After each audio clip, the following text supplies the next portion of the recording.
আল্লাহ তাআলা বলেন ওয়াস-সামাঈ যাতিল বুরুজ, মঞ্জিল বিশিষ্ট আসমানের শপথ, ওয়াল ইয়াউমিল মাউউদ, প্রতিশ্রুত দিবসের শপথ। প্রতিশ্রুত দিবস দ্বারা উদ্দেশ্য হলো হাসরের ময়দান, কিয়ামতের ময়দান। কিয়ামতের ময়দান, হাসরের ময়দান উদ্দেশ্য।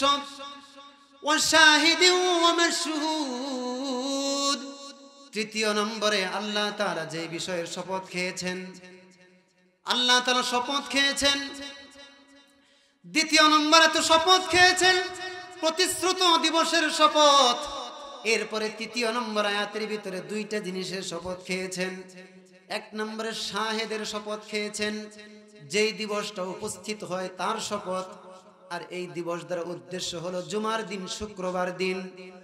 আর এরপরে এই তৃতীয় নম্বর আয়াতের ভিতরে দ্বিতীয় অংশের যে বিষয়টা নিয়ে শপথ খেয়েছেন সেটা হলো মাশহুদ, যেই দিনে মানুষদেরকে একত্রিত করা হয় সেই দিনের শপথ, আরাফার দিবসের শপথ। এই রকম ভাবে আল্লাহ রাব্বুল আলামিন সূরাতুল বুরুজের প্রথম 3টা আয়াতের ভিতরে মোট 4টা বিষয়ের শপথ খেয়েছেন। মোট 4টা বিষয়ের শপথ খাওয়ার পরে এরপরে মূল আলোচনার দিকে আল্লাহ রাব্বুল আলামিন আমাদেরকে সামনে নিয়ে যাচ্ছেন। মূল আলোচনা যেটা, মূল বিষয় যেটা আল্লাহ রাব্বুল আলামিন সূরাতুল বুরুজের 4র্থ নম্বর আয়াতের ভিতরে উল্লেখ করেন এবং পরবর্তী আয়াতের ভিতরে আল্লাহ তাআলা উল্লেখ করেছেন। আল্লাহ তাআলা বলেন কুতিলা আসহাবুল উখদুদ আন-নারি যাতিল ওয়াকুদ إذ هم عليها قعود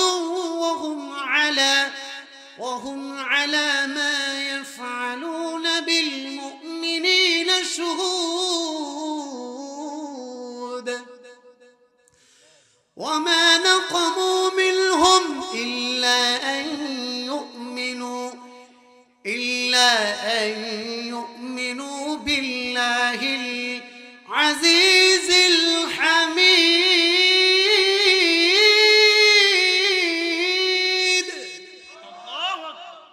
আল্লাহ রাব্বুল আলামিন কয়েকটা বিষয়ের শপথ খাওয়ার পরে বলেছেন গর্তওয়ালারা ধ্বংস হয়ে গেছে, ইন্ধন প্রজ্বলনকারীরা ধ্বংস হয়ে গেছে। আমরা যে কালিমা পড়েছি এই কালিমার উপর আমাদেরকে মেহনত করতে হবে।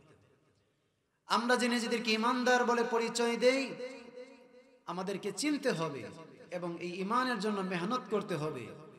আমাদের ঈমানটা যেন খাঁটি হয়। ঈমানটা যদি খাঁটি হয় এই দুনিয়াতেও উপকার লাভ, কবর জগতেও লাভ, হাসরের ময়দানেও শুধু লাভ আর লাভ। যেই বান্দা ঈমান আনবে, কালিমা পড়লো, ঈমান আনলো, ঈমানটাকে খাঁটি বানাইলো, এই ব্যক্তি মরণকালেও টেনশন ভোগ করবে না, মরণকালেও তার কোনো টেনশন থাকবে না। কবরে যাওয়ার পরে মুনকার নাকির যে প্রশ্ন করবে সেই কবর জগতেও কোনো টেনশন থাকবে না, হাসরের ময়দানেও কোনো টেনশন থাকবে না। বলেন সুবহানাল্লাহ। এবার আসুন, আমি যে কথা বললাম এই কথার যুক্তি, এই কথার দলিল কি? আল্লাহ রাব্বুল আলামিন কোরআনে কারীমের 24 নম্বর পারার 19 নম্বর পৃষ্ঠায় সূরা হামিম আস-সাজদার 30 নম্বর আয়াতের ভিতরে বলেন ইন্নাল্লাযীনা ক্বালু রাব্বুনাল্লাহু সুম্মা ইসতাকামু تتنزل عليهم الملائكة ألا تخافوا ولا تحزنوا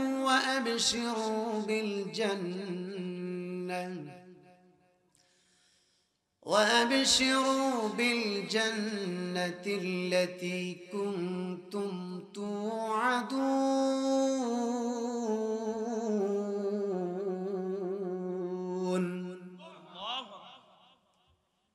আল্লাহ রাব্বুল আলামিন বলেন নিশ্চয় যে সমস্ত মানুষেরা বলে আমাদের রব আল্লাহ।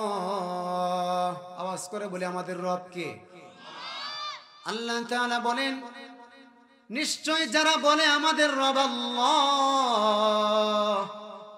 এই কথা বলে ক্ষান্ত থাকে না, এই কথা বলার পরে এই কথার উপরে অটল থাকে, কোন রকমের শিরিক করে না, কোন রকমের বেদাতি কর্মকাণ্ড করে না, আল্লাহ যা বলেছেন সেই কথা বিশ্বাস করে, ইয়াকিন করে, জবানে যেমনি ভাবে উচ্চারণ করে, অন্তর দিয়ে সেই রকম ভাবে বিশ্বাস করে, আমলে বাস্তবায়ন করে, আমলে পরিণত করে, কর্মের দ্বারা সে দেখিয়ে দেয় সত্যি আমি ইমানদার, সত্যি আমি আল্লাহর গোলাম। আমি জবানে যেই কথা বললাম, আমার জবান আর আমার অন্তর আর আমার কর্ম সব ঠিক আছে, মিল আছে, আমার কথার মধ্যে কাজের মধ্যে কোনো রকমের ভেজাল নাই, আমি সত্যবাদী, আমি খাঁটি, আমার জীবন চলে যেতে পারে, আমি মৃত্যু পর্যন্ত বলে যাব আমার রব আল্লাহ। যেই কথা জবানে উচ্চারণ করলাম, এই কথার উপরে সর্বক্ষেত্রে আমাদের কি থাকতে হবে? অটল থাকতে হবে। আল্লাহ তাআলা বলেন, নিশ্চয় যারা বলে আমাদের রব আল্লাহ, এই কথা বলার পরে এই কথার উপরে অটল থাকে, যারা বলবে আমাদের রব আল্লাহ, আল্লাহকে রব মেনে নেওয়ার অর্থ হলো আমি আল্লাহর সামনে মাথা নত করলাম, আমি মেনে নিলাম আল্লাহ বড়, আল্লাহ যেমন বড় তার সমস্ত হুকুমও ঠিক তেমনই বড়, আল্লাহ যা হুকুম করবেন সবই আমাকে মানতে হবে। আল্লাহ নামাজ পড়তে বলেছেন, আমাকে নামাজ পড়তে হবে, রোজা রাখতে বলেছেন, রোজা রাখতে হবে, সম্পদশালী হয়ে গেলে পরে যাকাত দিতে হবে, সামর্থ্যবান ব্যক্তি হলে পরে তাকে হজও করতে হবে। আল্লাহ তাআলার পক্ষ থেকে যত বিধান আছে মৃত্যু পর্যন্ত প্রত্যেকটা বিধানকে সঠিকভাবে পালন করতে হবে। মৃত্যু পর্যন্ত বান্দা আমল করতে থাকবে, আমল করতে থাকবে। আল্লাহকে যেমনি ভাবে স্বীকার করেছে আল্লাহ আমার রব, আল্লাহই বড়, আল্লাহর কোনো শরীক নাই, অংশীদার নাই, এই কথার উপরে মৃত্যু পর্যন্ত অটল থাকবে আর আমল করতে থাকবে। সে যখন এইভাবে আমল করতে থাকবে, আমলের উপর অটল থাকবে, এই কথার উপর অটল থাকবে, ইমানের উপরে অটল থাকবে, এইরকম ব্যক্তি যখন মারা যাবে, মৃত্যুবরণ করবে, তার মরণকালে মৃত্যু মুহূর্তে আসমান থেকে আল্লাহ রাব্বুল আলামিন এই ব্যক্তিকে স্বাগতম জানানোর জন্য রহমতের ফেরেশতা পাঠায়া দিবেন। আরো জোরে বলি সুবহানাল্লাহ। তাতানাজ্জালু আলাইহিমুল মালাইকাতু আল্লা তাখাফু ওয়ালা তাহজানু ওয়া আবশিরু বিল জান্নাতিল্লাতী কুনতুম তুআদুন। রহমতের ফেরেশতা আগমন করবে, এসে আমাদেরকে সান্ত্বনা দিবে, বলবে হে আল্লাহর বান্দারা, তোমাদের কোনো টেনশন নাই, তোমাদের কোনো ভয় নাই, তোমরা ভয় পেও না, তোমরা টেনশন করো না, এতদিন কষ্ট করেছো, দুনিয়ার জীবনে বহু কষ্ট করেছো, এই যে বর্তমানে শীতের দিন বহু মানুষ ফজরের নামাজ পড়ে না, ঠান্ডা একটু বেশি, অনেকে হয়তো নামাজ পড়ে না, এই শীতের দিনেও যারা নামাজ ছেড়ে দেয় না, গরমের দিনে নামাজ ছেড়ে দেয় না, যত কঠিন থেকে কঠিন পরিস্থিতি আসুক না কেন, যত কঠিন অবস্থার সম্মুখীন হোক না কেন, সে নামাজ ছেড়ে দেয় না। যখন চৈত্র মাসে জুন জুলাই মাসে রোজা শুরু হয়ে যায়, রমজান মাস শুরু হয়ে যায়, ওই বড় দিনেও প্রচন্ড গরমের ভিতরেও বান্দা রোজা ছেড়ে দেয় না।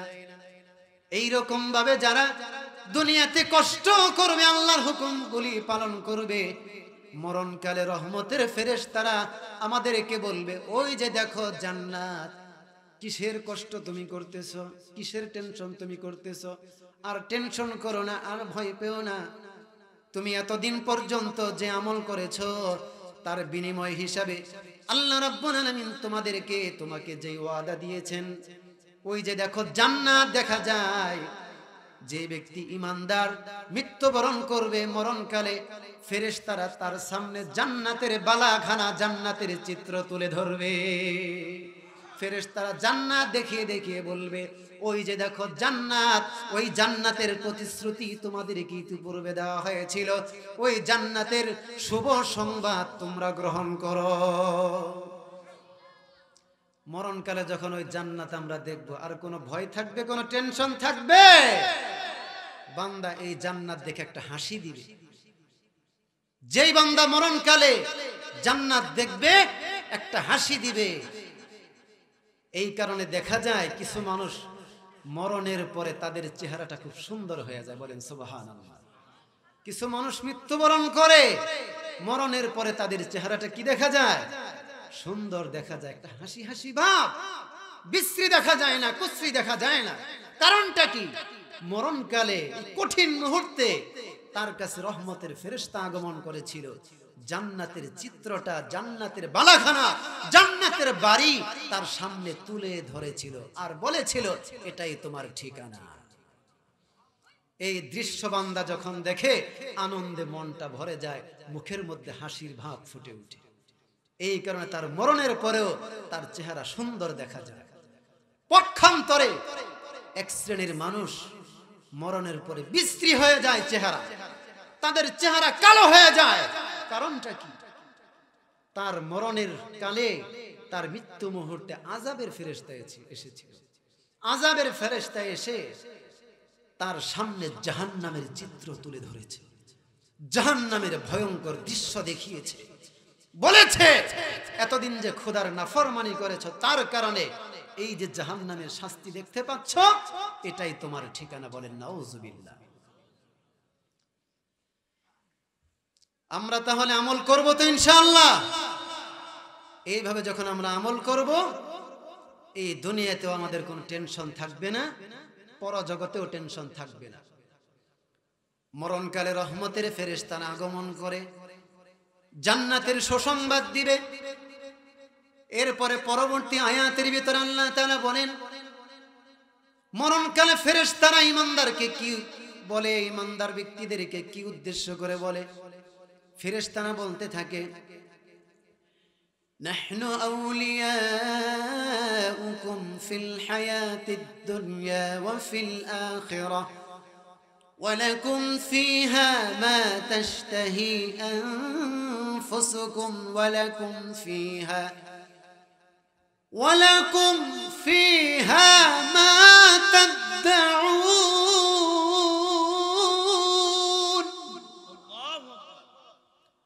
রহমতের ফেরেশতারা বলেন, হে আল্লাহর বান্দা বান্দীরা, টেনশনের কোনো কারণ নাই, ভয়ের কোনো কারণ নাই। জান্নাতের সুসংবাদ দিতেছি, তোমাদেরকে আশ্বস্ত করতেছি, তোমরা একা নও, তোমরা একা নও, তোমরা অভিভাবকহীন নও, তোমাদের টেনশনের কোনো কারণ নাই। আমরা তো রহমতের ফেরেশতা, আমরা এই দুনিয়াতেও তোমাদের বন্ধু, এই দুনিয়াতে আমরা তোমাদের অভিভাবক, এই দুনিয়াতে আমরা তোমাদের হিতাকাঙ্ক্ষী, তোমাদের শুভাকাঙ্ক্ষী, তোমাদের সাথী। কবর জগতে, পরজগতেও আমরা তোমাদের সাথেই থাকব। পরবর্তী আয়াতের ভিতরে আল্লাহ তাআলা বলেন, নুজুলাম মিন গফুরির রহিম। এই সুসংবাদ, এই জান্নাত, এই নিয়ামত, এগুলি ঈমানদার নেককার বান্দা বান্দীদের জন্য, এগুলি আপ্যায়ন, এগুলি মেহমানদারি শুরু, এগুলি আমাদের জন্য আপ্যায়ন, আল্লাহর পক্ষ থেকে মেহমানদারি। আল্লাহর পক্ষ থেকে যদি মেহমানদারি করা হয়, সেটা তো নরমাল হবে না। আল্লাহর পক্ষ থেকে যা আসবে মেহমানের জন্য, সেটা নরমাল হবে না, সেটা অনেক দামি হবে। ওই জান্নাতের বিবরণের দিকে এখন আমি যাব না। আমাদের ঈমানটা খাঁটি বানানো দরকার। ঈমান যদি খাঁটি হয়, তাহলে মরণকালেও আমরা আনন্দিত থাকতে পারবো, কবর জগতে, হাসরের ময়দানে আমরা আনন্দিত থাকতে পারবো, কোনো টেনশন আমাদের হবে না। ঈমানদার হলে পরে এই দুনিয়াতে যারা ঈমানদার, যারা কালিমা পড়েছে, বিভিন্ন সময় হয়তো বালা মুসিবত আসবে, বিপদ আসবে, কঠিন থেকে কঠিন কঠিন পরীক্ষার সম্মুখীন আমাদেরকে হতে হবে। যত কঠিন থেকে কঠিন পরীক্ষা আসুক, ইমানদার কি কখনো ইমান ছাড়তে পারে? নাকি ইমানদার ধৈর্য ধারণ করবে? ইমানদার যখন ধৈর্য ধারণ করবে তার ফল সে অবশ্যই পাবে। আল্লাহ রাব্বুল আলামিন কোরআনে হাকিমের ভিতরে 30 নম্বর পারা একটি সূরা নাজিল করেছেন। সেই সূরাটির নাম হলো সূরাতুল বুরুজ। নাম শুনেছেন আপনারা? শোনার তো কথা। এটা তো আমপারার একটি সূরা। ছোটবেলায় যারা মক্তবে লেখাপড়া করে, আমপারা পড়ে, এই সূরাটা পড়ার কথা। এই ছোট্ট ছেলেরা, তোমরা এই সূরাটা পড়ো নাই? সূরাতুল বুরুজ, মাশাআল্লাহ, এই যে বলতেছে পড়ছে। এই সূরার ভিতরে আল্লাহ রাব্বুল আলামিন কতগুলো কথা বলেছেন। এই কথার পরিপ্রেক্ষিতে তাফসিরে ইবনে কাসিরের মাঝে একটি ঘটনা এসেছে। আল্লাহ রাব্বুল আলামিন কোরআনে কারীমের ভিতরে যখন গুরুত্বপূর্ণ কোনো বিষয় উল্লেখ করেন, কখনো কখনো ওই গুরুত্বপূর্ণ বিষয়টা উল্লেখ করার পূর্বে কখনো কখনো আল্লাহ রাব্বুল আলামিন কোন বিষয়ের শপথ করেছেন, কসম খেয়েছেন। আল্লাহ তো খালেক, আল্লাহ তো মালিক, আল্লাহ তো আল্লাহ। আল্লাহ তাআলা কি কোনো কিছুর প্রতি মুখাপেক্ষী?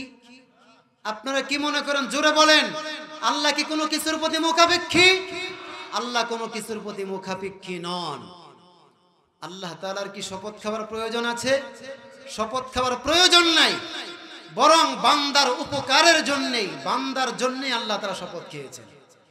আল্লাহ তাআলা বিভিন্ন সময় বিভিন্ন জিনিসের নাম নিয়ে শপথ খেয়েছেন। আল্লাহ তাআলা আসরের শপথ খেয়েছেন, আল্লাহ তাআলা যুগের শপথ খেয়েছেন, আল্লাহ তাআলা ফজরের শপথ খেয়েছেন, আল্লাহ তাআলা সূর্যের শপথ খেয়েছেন, আল্লাহ তাআলা চন্দ্রের শপথ খেয়েছেন, আল্লাহ তাআলা দিনের শপথ খেয়েছেন, আল্লাহ তাআলা রাত্রির শপথ খেয়েছেন, আল্লাহ তাআলা বিভিন্ন জিনিসের নাম উল্লেখ করে করে আল্লাহ তাআলা শপথ খেয়েছেন। ওই বিষয়টার গুরুত্ব বোঝানোর জন্য সামনে একটা গুরুত্বপূর্ণ বিষয় আসতেছে। সেই বিষয়টা বোঝানোর পূর্বে, সেই বিষয়টা বোঝানোর জন্য আল্লাহ তাআলা বিভিন্ন জিনিসের নাম উল্লেখ করে শপথ খান। এখানে আমাদেরকে একটা মাসআলা ভালো করে জানা থাকতে হবে। আমরা আল্লাহর গোলাম, আমরা আল্লাহর মাখলুক, আমরা আল্লাহর বান্দা, আমরা মুখাপেক্ষী। আল্লাহ মুখাপেক্ষী নন, আমরা কি মুখাপেক্ষী? আমরা কার মুখাপেক্ষী? এক নম্বর, আমরা আল্লাহর মুখাপেক্ষী, আল্লাহ পাকের মুখাপেক্ষী। আল্লাহ তাআলা কারো মুখাপেক্ষী নন, আমরা আল্লাহ পাকের মুখাপেক্ষী। আল্লাহ আমাদেরকে যেইভাবে হুকুম করেছেন আমাদেরকে সেইভাবেই কি করতে হবে? তার হুকুম আমাদেরকে পালন করতে হবে। আল্লাহ তাআলা আমাদেরকে যে কপালটা দিয়েছেন, এই কপালটা শুধুমাত্র তাকে সেজদা দেওয়ার জন্য দিয়েছেন নাকি আরো অন্য কাউকেও সেজদা দেওয়ার জন্য দিয়েছেন? আল্লাহই তো বড়, আল্লাহই তো খালেক, আল্লাহই তো মালিক, আল্লাহই তো সৃষ্টিকর্তা, আল্লাহই তো বিধানদাতা, আল্লাহই তো হুকুমদাতা, আল্লাহই তো পালনেওয়ালা, প্রতিপালক। তাহলে আমরা কার হুকুম মানবো? আল্লাহর হুকুম মানবো, আল্লাহর হুকুম পালন করব। এই কথা যেন মৃত্যু পর্যন্ত স্মরণ থাকে। আল্লাহ আমাদেরকে সৃষ্টি করেছেন, আল্লাহ হুকুম করবেন, আমরা আল্লাহর গোলাম। গোলাম হিসাবে তার কোনো যুক্তি চলবে না, কোনো কথা চলবে না, তর্কের কোনো সুযোগ নাই। আল্লাহ যেইভাবে বলেছেন, আল্লাহর রাসূল যেইভাবে বলেছেন, আমাদেরকে সেইভাবে কি করতে হবে? মানতে হবে, পালন করতে হবে। আমরা শুধুমাত্র নামাজ পড়ব, ইবাদত করব, যে কোনো আমল করব, যে কোনো ইবাদত করব, শুধুমাত্র আল্লাহর জন্যই করব, আল্লাহকে খুশি করার জন্যই করব, আল্লাহর সামনে মাথা নত করব। কথা বলেন ঠিক কিনা? আল্লাহ তাআলা বিভিন্ন জিনিসের শপথ খেয়েছেন। এখন আমরা তো আল্লাহর গোলাম, গোলাম হিসাবে আমরাও কি বিভিন্ন জিনিসের শপথ খাইতে পারবো? এই বিষয়টা আমাদের জানা থাকার দরকার না? অবশ্যই জানা থাকা দরকার। আমরা আল্লাহ পাকের গোলাম হিসাবে এক আল্লাহ ছাড়া দুনিয়ার অন্য কারো নামে আমরা শপথ খাইতে পারবো না। এটা আমাদের জন্য বৈধ নয়, হারাম হারাম হারাম। এক আল্লাহ ছাড়া গায়রুল্লাহ নামে শপথ খাওয়া যাবে না। কোন মাজার, কোন দরগা, কোন বাবা, কোন ফকির, কারো নামে, আল্লাহ ব্যতীত দুনিয়ার কারো নামে শপথ খাওয়া জায়েজ নাই, জায়েজ নাই, জায়েজ নাই। কথা বলেন ঠিক কিনা? এই কথার উপরে সকলের ইয়াকিন বিশ্বাস আছে তো? হাত উঁচু করে আল্লাহকে দেখায় দেন, আল্লাহু আকবার। আল্লাহ তাআলা আমাদের ঈমানকে কবুল ও মঞ্জুর করেন। হাত নামান। আল্লাহ তাআলা সূরাতুল বুরুজের ভিতরে একটি গুরুত্বপূর্ণ বিষয় উল্লেখ করবেন, তার আগে কয়েকটি আয়াতে কারিমার ভিতরে তিনি কয়েকটি বিষয়ের শপথ খেয়েছেন। সেই বিষয়গুলো কি আগে সেইটা বলবো, তারপরে সেই মূল বিষয়ের দিকে যাব ইনশাআল্লাহ। আল্লাহ তাআলা বলেন, ওয়াস-সামাঈ যাতিল বুরুজ ওয়াল ইয়াউমিল মাউউদ ওয়া শাহিদিন ওয়া মাশহুদ।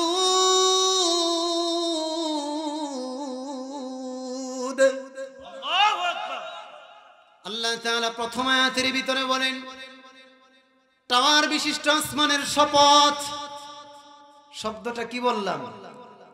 টাওয়ার বিশিষ্ট আসমানের শপথ। এটা কেন বললাম? এখানে আল্লাহ তাআলা বলেছেন বুরুজ, যাতিল বুরুজ।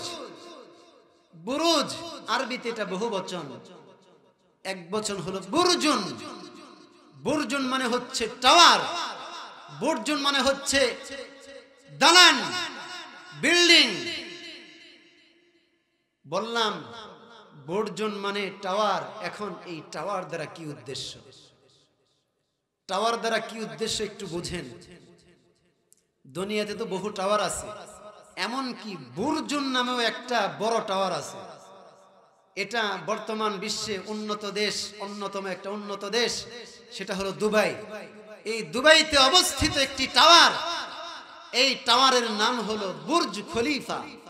এবং এই বুর্জ খলিফা হচ্ছে বর্তমানে সারা পৃথিবীর মধ্যে সবচেয়ে উঁচু বিল্ডিং। সারা পৃথিবীর মধ্যে সবচেয়ে উঁচু বিল্ডিং এর নাম কি? বুর্জ খলিফা, 163 তালা। এরপরে মক্কা মুআজ্জমায় সৌদি আরবে একটা বিল্ডিং আছে, টাওয়ার আছে, সেটাকে বলা হয় ক্লক টাওয়ার। ক্লক মানে কি? ঘড়ি। Clock tower. আবার কেউ কেউ এটাকে জমজম টাওয়ারও বলে, একেবারে বাইতুল্লাহ শরীফের কাছে। এটি এত উঁচু টাওয়ার, মক্কা মুআজ্জমায় এই টাওয়ার থেকে যারা 30 কিলোমিটার দূরে যাবে, 30 কিলোমিটার দূর থেকে এই বিল্ডিং এর উপরে বিশাল বড় যে ঘড়িটা আছে, 30 কিলোমিটার দূর থেকে একেবারে স্পষ্টভাবে ঘড়ির টাইমটাও দেখা যায়। আর 50 কিলোমিটার দূরে গেলে এই ঘড়িটা বোঝা যায় যে অমুক জায়গায় ঘড়িটা আছে, এবং সাথে সাথে এইটাও বোঝা যায় ওই ঘড়িওয়ালা বিল্ডিং এর পাশে আল্লাহর ঘর বাইতুল্লাহ অবস্থিত।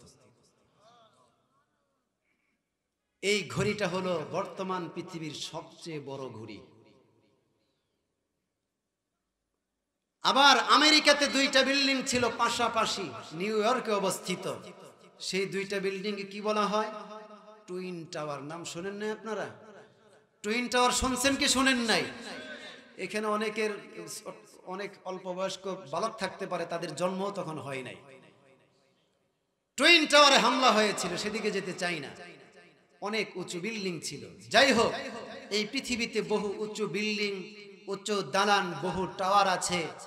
কোরআনে হাকিমের ভিতরে সূরাতুল বুরুজের প্রথম আয়াতের ভিতরে আল্লাহ তাআলা যে বুরুজের কথা বলেছেন, সেই বুরুজ, সেই টাওয়ার দ্বারা কোন টাওয়ার উদ্দেশ্য? এই দুনিয়ার কোন টাওয়ার উদ্দেশ্য নাকি কোন টাওয়ার উদ্দেশ্য? মানুষ যে সমস্ত টাওয়ার বানিয়েছে, এই টাওয়ার উদ্দেশ্য নাকি অন্য কোন টাওয়ার উদ্দেশ্য? আসুন এবার দেখুন তাফসীর ইবনে কাসিরের ভিতরে কি আছে।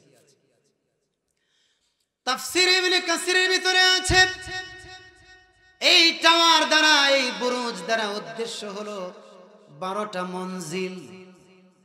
12টা মঞ্জিল, 12টা অবস্থানের জায়গা, 12টা কক্ষপথ।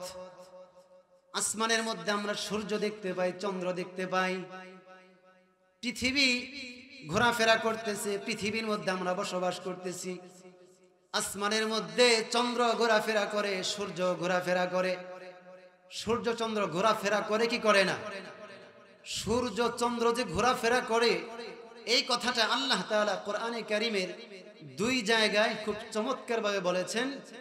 একটি হচ্ছে 17 নম্বর পারায় সূরাতুল আম্বিয়ার ভিতরে, আরেকটি হচ্ছে 23 নম্বর পারায় সূরা ইয়াসিনের ভিতরে। আল্লাহ তাআলা বলেন, কুল্লুন ফি ফালাকি ইয়াসবাহুন।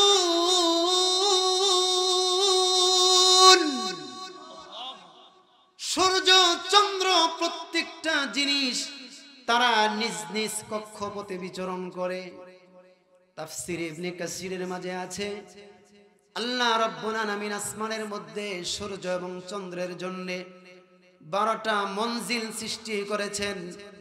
এইগুলি হলো সূর্য এবং চন্দ্রের বিচরণ ক্ষেত্র। সূর্য 12টা মাসের মধ্য থেকে প্রত্যেকটা মাসে এক একটা মঞ্জিল অতিক্রম করে ঘুরতে থাকে। 12টা মঞ্জিলের মধ্য থেকে এক একটা মঞ্জিলে সূর্য এক মাস ঘোরাফেরা করে। এইভাবে 12টা মাসে সূর্য 12টা মঞ্জিল ঘোরাফেরা করে, 12টা স্থান সে প্রদক্ষিণ করতে থাকে। আর চন্দ্র এক একটা মঞ্জিলকে 2 দিন এবং 1 দিনের তৃতীয়াংশ ঘোরাফেরা করে। এই কারণে দেখা যায় এইভাবে যখন চন্দ্রটা 12টা মাসের মধ্য থেকে প্রত্যেকটা মাসকে যখন 2 দিন এবং 1 দিনের কিছু অংশ ঘোরাফেরা করে, এইভাবে মোট 28 দিন শেষ হয়ে যায় 12টা মঞ্জিলে ঘোরাফেরা করা। মাস শেষে দেখা যায় 2টা রাত্র এমন থাকে যেই 2টা রাত্রে এই চন্দ্রকে আর আসমানের মধ্যে দেখা যায় না। মাস শেষে আরবি মাস শেষে কি আসমানে চন্দ্র দেখা যায়? যেই রাত্রে আসমানে চাঁদ দেখা যায় না ওই রাত্রের নাম কি? আমাবস্যার রাত। আর যেই রাত্রে আসমানের মধ্যে তারকা চন্দ্র খুব ঝলমল করতে থাকে, খুব বেশি আলো দেখা যায়, এই রাত্রের একটা নাম আছে না বাংলায়? এটার নাম কি? পূর্ণিমার রাত। এভাবে আরবিতেও বিভিন্ন নাম আছে।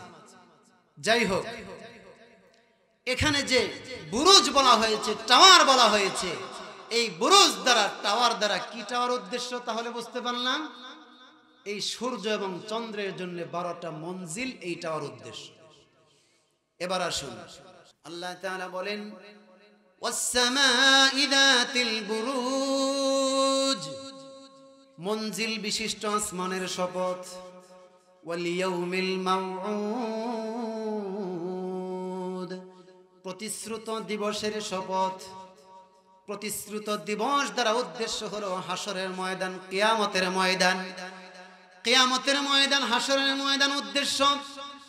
ওয়া শাহিদিন ওয়া মাশহুদ, তৃতীয় নম্বরে আল্লাহ তাআলা যে বিষয়ের শপথ খেয়েছেন, আল্লাহ তাআলা শপথ খেয়েছেন।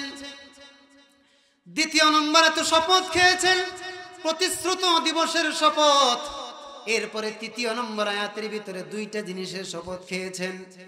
1 নম্বরে শাহেদের শপথ খেয়েছেন, যেই দিবসটা উপস্থিত হয় তার শপথ। আর এই দিবস দ্বারা উদ্দেশ্য হলো জুমার দিন, শুক্রবার দিন।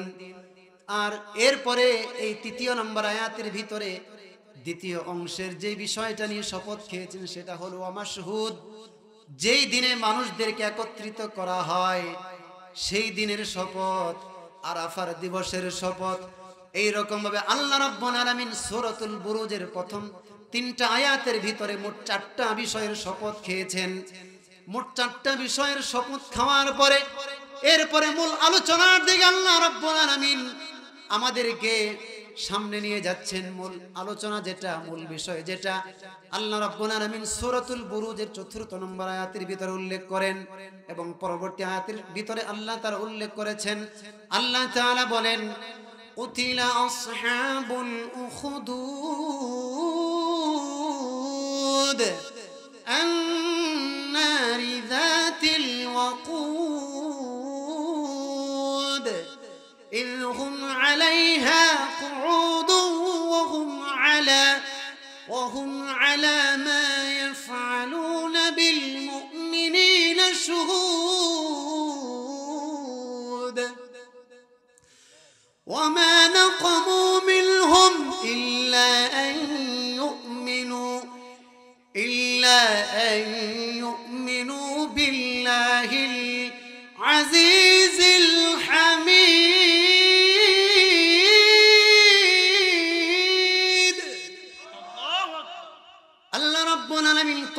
বিষয়ের শপথ খাওয়ার পরে বলেছেন, গর্তওয়ালারা ধ্বংস হয়ে গেছে, ইন্ধন প্রজ্বলনকারীরা ধ্বংস হয়ে গেছে।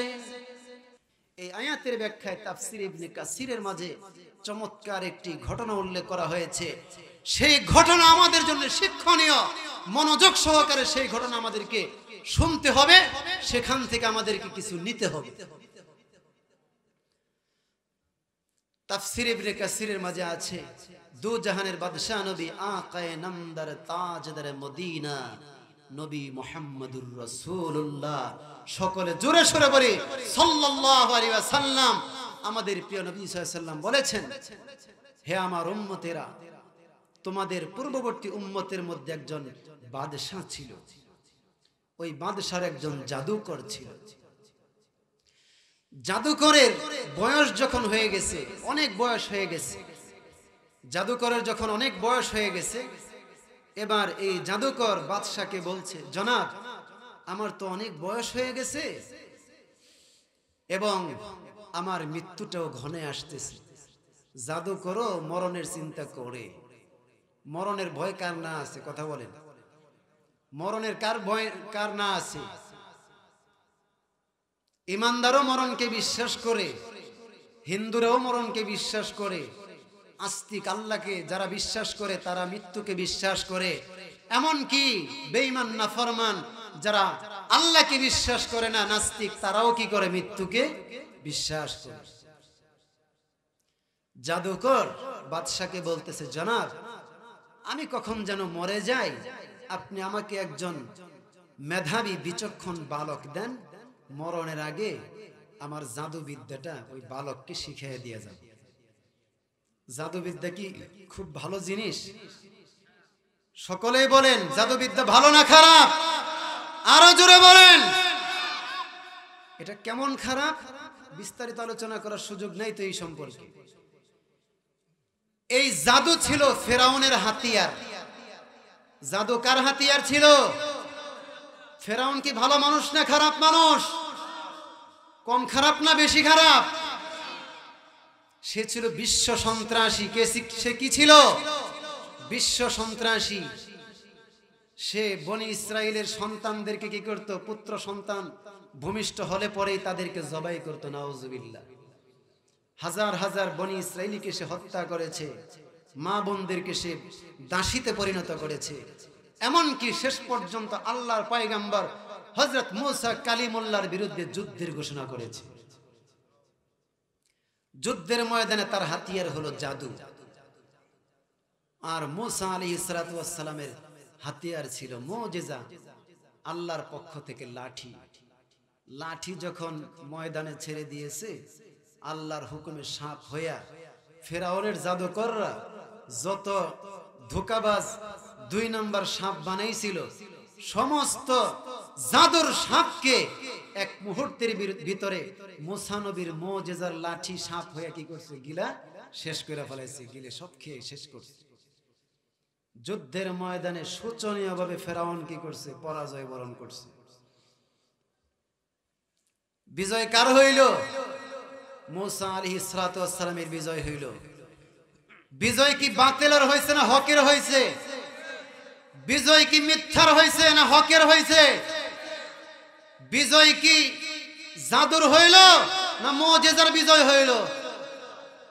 তাহলে আপনারা কার পক্ষে থাকবেন? কোনটার পক্ষে থাকবেন?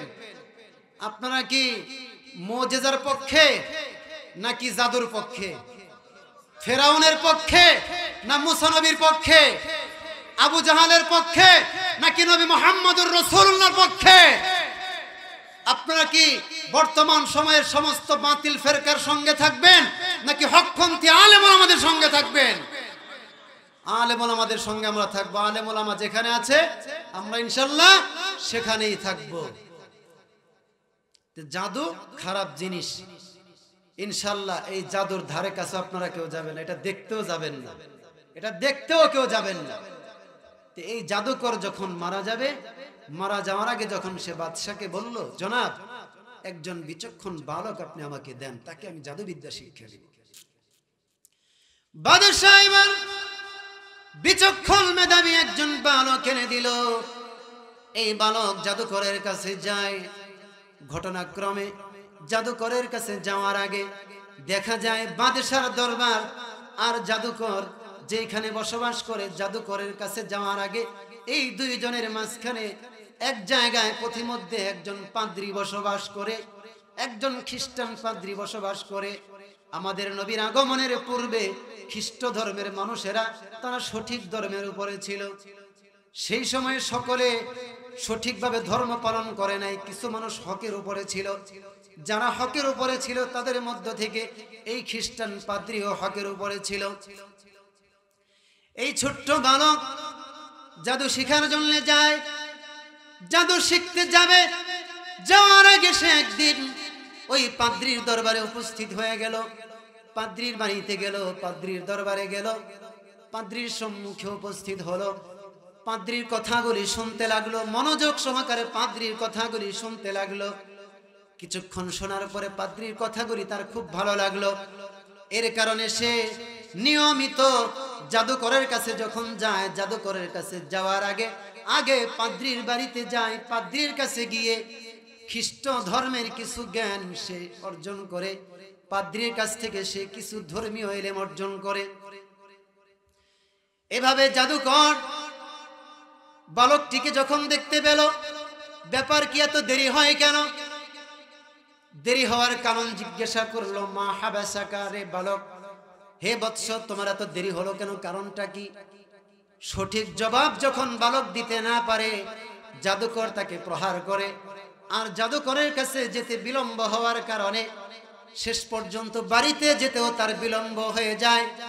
বাড়িতে যেতে যখন তার বিলম্ব হয়ে যায়, এবার বাড়ির লোকজন জিজ্ঞাসা করে, মা হাবাসা, মা হাবাসাকা, ব্যাপারটা কি, তোমার কেন বিলম্ব হলো, কেন এত দেরি হলো? এই কথা বলে বাড়ির লোকজনও তাকে প্রহার করে। তাকে বাড়ির লোকেরাও প্রহার করে, জাদুকরও তাকে প্রহার করে। সেজন্য বিষয়টা সে পাদ্রীর কাছে গিয়ে উপস্থাপন করলো। বলল, হুজুর, আমাকে জাদুকরও প্রহার করে, বাড়ির লোকজনও প্রহার করে বিলম্ব হয়ে যাওয়ার কারণে। এখন আমি জাদুকরকে কি বলবো, বাড়ির লোকজনকে কি বলবো? পাদ্রী উস্তাদ বলে দিলেন, তুমি বলবে, জাদুকরকে বলবে, বাড়ির লোকজন আমাকে আগে আসতে দেয় না, এই কারণে দেরি হয়ে গেছে। আবার বাড়ির লোকজন যখন তোমাকে প্রহার করতে চাইবে, জিজ্ঞাসা করলে বলবে, আমার জাদুকর উস্তাদ জি আমাকে আগে আসতে দেয় নাই, এই কারণে আমার বিলম্ব হয়ে গেছে। একদিনের ঘটনা, এই বালকটা বাড়ি থেকে বের হয়েছে। বাড়ি থেকে বের হওয়ার পরে কিছু দূর পথ অতিক্রম করেছে। কিছু দূর যাওয়ার পরে রাস্তার মাঝখানে এক জায়গায় গিয়ে দেখতে পেল, রাস্তার উপরে বিশাল আকৃতির একটা হিংস্র প্রাণী শুয়ে আছে। এই হিংস্র প্রাণীটার ভয়ে মানুষ রাস্তা পারাপার হতে পারতেছে না। এদিকের মানুষ ওদিকে যেতে পারে না, আবার ওদিকের মানুষ এইদিকে আসতে পারে না। মানুষদের খুব কষ্ট হইতেছিল। এই দৃশ্য যখন বালক দেখতে পেল, বালক মনে মনে খুশি হইল। বালক মনে মনে বলতে লাগলো, আজকে আমার জন্য সুবর্ণ সুযোগ। এই যে আজকে আমি সুযোগ পেয়েছি, এই সুযোগটা আমি কাজে লাগাইতে চাই। আজকে আমি পরীক্ষা করে দেখতে চাই, আমি আজকে পরীক্ষা করব। আজকে আমি জানতে চাই, আমি আজকে জানবো, পরীক্ষা করব আমার ওই জাদুকর উস্তাদের ধর্মটা সঠিক নাকি যেই পাদ্রীর কাছে যায় ওই পাদ্রীর ধর্মটা সঠিক। কার ধর্ম সঠিক এটা আজকে আমি জানতে চাই। এই কথা বলে বালকটা হাতের মধ্যে একটা পাথর নিয়েছে। এই পাথরটা ওই বিশাল আকৃতির হিংস্র জন্তুটার উপরে আঘাত করবে, নিক্ষেপ করবে। পাথরটা হাতের মধ্যে নিয়ে আল্লাহ রাব্বুল আলামিনকে ডাকতেছে। আল্লাহ রাব্বুল আলামিনকে ডাক দিয়ে বলল, আল্লাহুম্মা ইন কানা আমরুর রাহিবি হাব্বা ইলাইকা ওয়া আরদা মিন আমরিস সাহিরি ফাকতুল হাদিহি দাব্বাতা হাত্তা ইয়াজুজান নাস। হে আল্লাহ, আপনার কাছে আমার জাদুকর উস্তাদের ধর্মের চেয়ে যদি আমার পাদ্রী উস্তাদের ধর্মটা আপনার কাছে বেশি প্রিয় হয়, বেশি পছন্দনীয় হয়, হাতের মধ্যে যে পাথরটা নিয়েছি এই পাথরটা জন্তুর উপরে আঘাত করব, নিক্ষেপ করব। নিক্ষেপ করে দেওয়ার সঙ্গে সঙ্গে ওই জন্তুটাকে আপনি হালাক করে দিবেন, ধ্বংস করে দিবেন। জন্তুটা ধ্বংস হয়ে গেলে আমি বুঝতে পারবো আমার পাদ্রী উস্তাদের ধর্মটাই সঠিক। আল্লাহর উপরে ভরসা করে এই বালক যখন আল্লাহর উপরে ভরসা করে এই পাথরটা ওই জন্তুর উপরে নিক্ষেপ করেছে, নিক্ষেপ করার সঙ্গে সঙ্গে এক মুহূর্তের ভিতরে ওই বিশাল আকৃতির হিংস্র জন্তুটা মুহূর্তের ভিতরে ধ্বংস হয়ে গেছে। আরো জোরে বলি সুবহানাল্লাহ। ক্ষমতা কার? আরো জোরে বলি। এটা কি পাথরের ক্ষমতা? বালকের ক্ষমতা? সমস্ত ক্ষমতার মালিক আল্লাহ তাআলা। আল্লাহ তাআলা ইচ্ছা করলে এই পাথরের প্রয়োজন হয় না। আল্লাহ তাআলা ইচ্ছা করলে কামানের প্রয়োজন হয় না। আল্লাহ তাআলা ইচ্ছা করলে ট্যাঙ্কের প্রয়োজন হয় না। আল্লাহ তাআলা ইচ্ছা করলে পারমাণবিক বোমার প্রয়োজন হয় না। কথা বলেন ঠিক কিনা?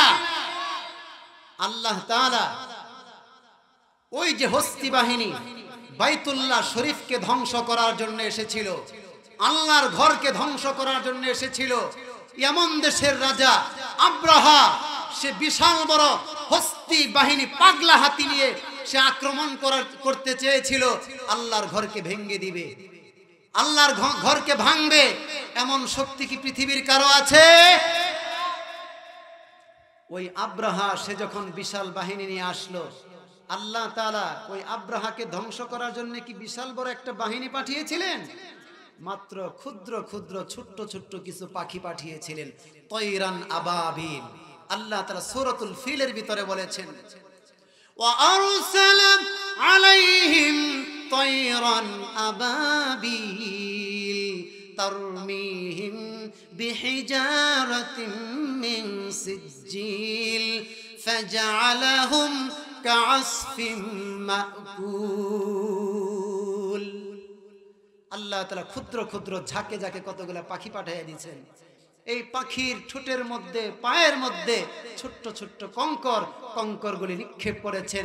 এক একটা হাতির মাথার উপর দিয়ে পয়রা পিছনের রাস্তা দিয়ে বের হয়ে ধ্বংস হয়ে গেছে। এক একটা সৈনিকের মাথার উপর দিয়ে পড়ে পেছনের রাস্তা দিয়ে বের হয়ে সমস্ত সৈনিকগুলি ওই জায়গার মধ্যে ধ্বংস হয়ে গেছে। ছোট্ট পাথর পাঠিয়ে ছোট্ট ছোট্ট পাখি পাঠিয়ে আল্লাহ তাআলা বিশাল বড় কাফের বাহিনীকে ধ্বংস করে দিয়েছেন।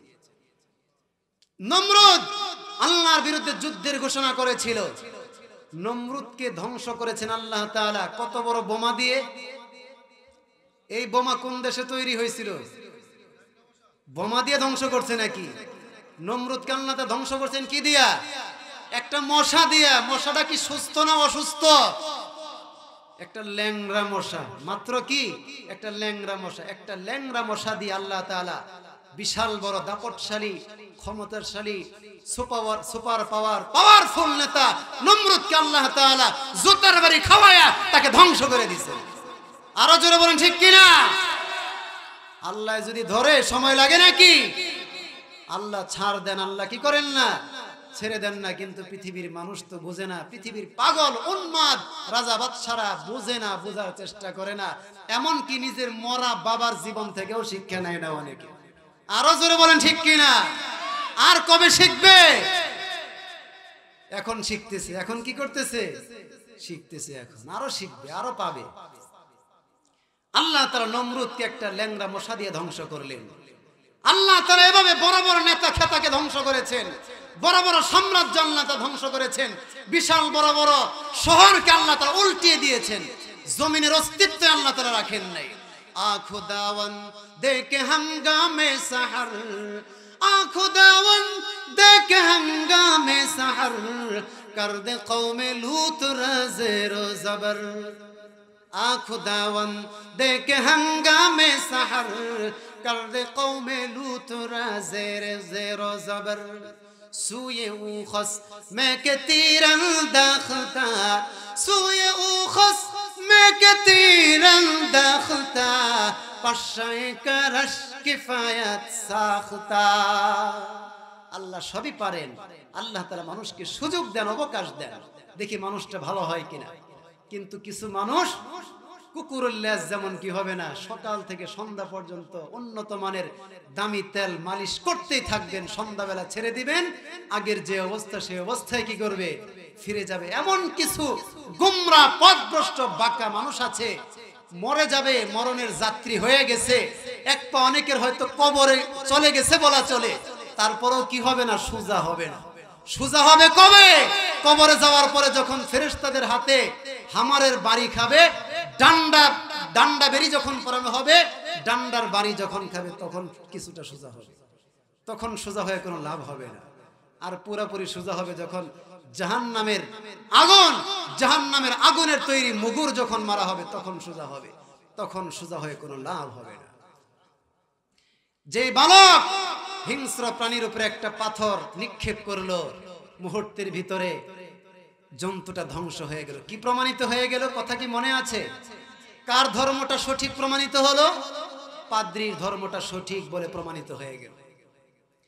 এবার বালক বাদশা এবং জাদুকর সব কিছু ছেড়ে দিয়ে যখন পাদ্রীর ধর্মটা সঠিক প্রমাণিত হয়ে গেল, সমস্ত ধর্ম, সমস্ত তন্ত্র মন্ত্র সবকিছু ছেড়ে দিয়ে, সবকিছুকে তালাক দিয়ে, সবকিছুকে পিছনে ছুঁড়ে ফেলে দিয়ে শুধুমাত্র কেবলমাত্র পাদ্রীর যেই ধর্ম, সেই ধর্মের কাছে তিনি চলে গেলেন। এক আল্লাহর সামনে মাথা নত করলেন, পাদ্রীর দরবারে চলে গেলেন। পাদ্রীকে গিয়ে বললেন, হুজুর, আপনার ধর্মটাই সঠিক, আমার ইয়াকিন হয়ে গেছে, আমার বিশ্বাস হয়ে গেছে।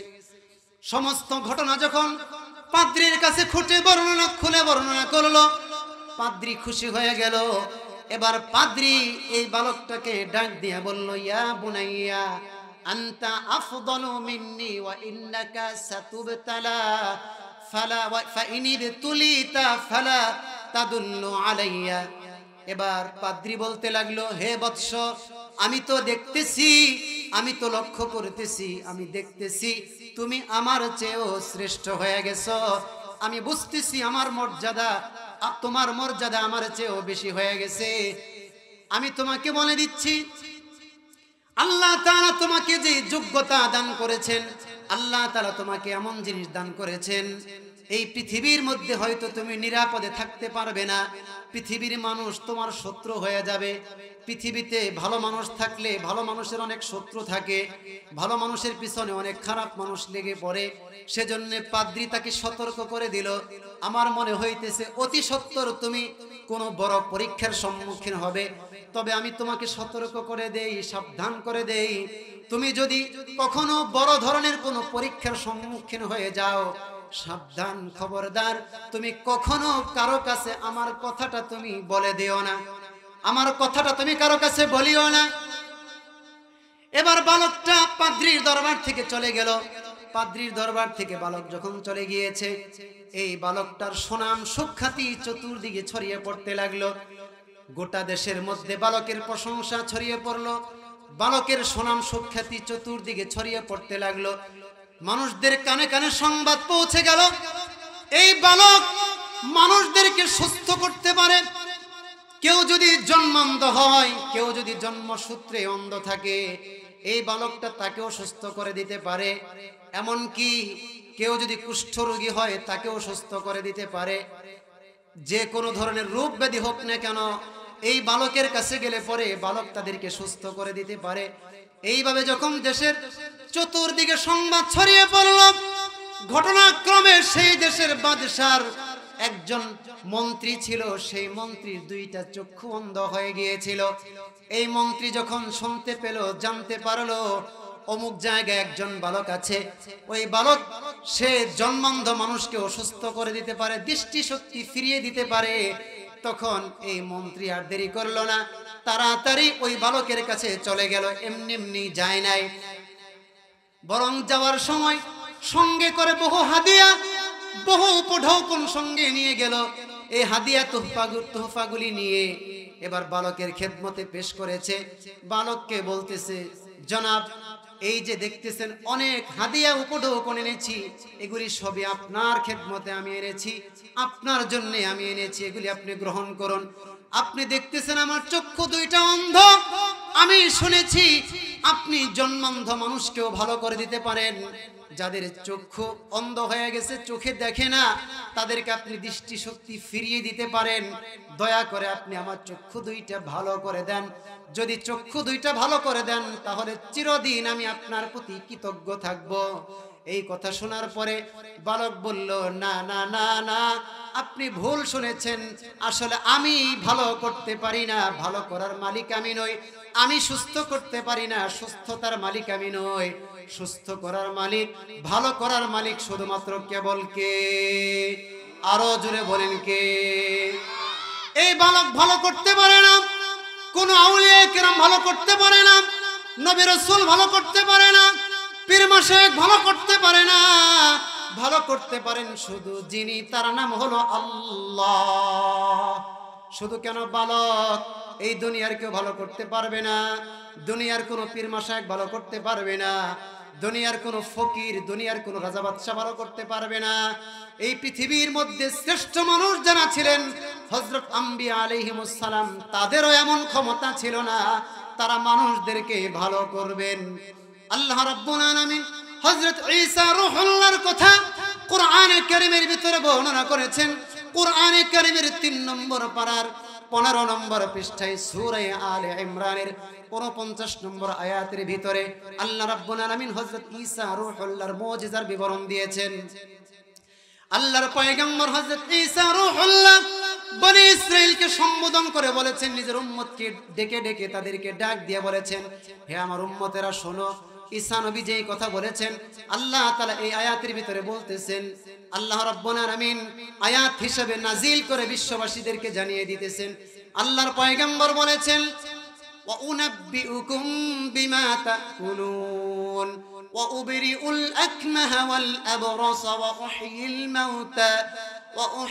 মাউতা বিইذنিল্লাহ ওয়া উনাব্বিউকুম বিমা তাকুলুন ওয়া মা তাদখিরুন ফি বুয়ুতিকুম ইন্না ফি যালিকা লাআয়াতান লাকুম ইন কুনতুম মুমিনিন। আল্লাহর পয়গম্বর বনি ইসরাইলকে সম্বোধন করে বলতেছেন, হে বনি ইসরাইল, আমি জন্মান্ধ মানুষদেরকে ভালো করতে পারি, আমি কুষ্ঠ রোগীকেও ভালো করতে পারি, এমন কি মরা মানুষকেও আমি জীবিত করতে পারি। তবে আমি নিজে নিজে পারি না, নিজের থেকে পারি না, আল্লাহর হুকুমে আমি এগুলি করতে পারি। আমার ক্ষমতা নাই, ক্ষমতা কার? আল্লাহর ক্ষমতা। সবকিছু কে করেন? আল্লাহ তাআলাই করেন।